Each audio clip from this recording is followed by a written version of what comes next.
chez Abdelhai El-Kitani. Je marchais comme une automate, hébétée par la chaleur et la soif.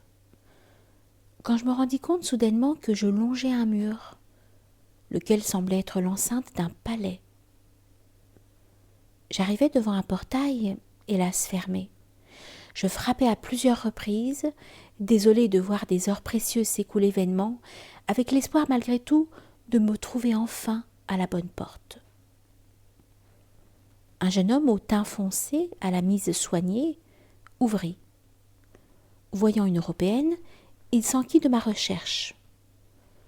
L'ayant informé, il m'apprit que je me trouvais effectivement chez le cheikh Abdelhai El-Kitani, son père, lequel était absent pour quelques jours.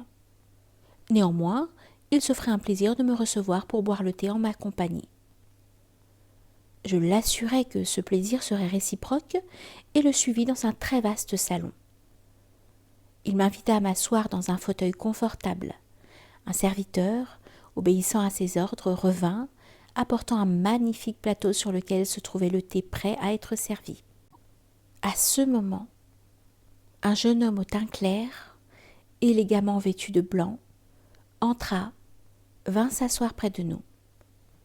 C'était le second fils du cheikh. Celui-ci me fit subir un véritable interrogatoire.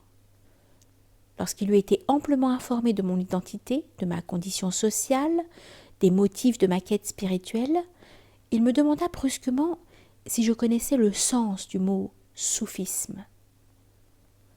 Je lui répondis tout ce que je savais, qu'il provenait du mot souf, laine, d'après certains, ou de safa, pureté, d'après d'autres. Il secoua la tête négativement, puis déclara d'un ton docte que j'étais dans l'erreur, sans me donner aucune explication. Je considérai alors l'entretien terminé et pris congé après les avoir remerciés tous les deux de leur aimable accueil. J'étais réconfortée physiquement, mais je n'avais rien trouvé de ce que je voulais.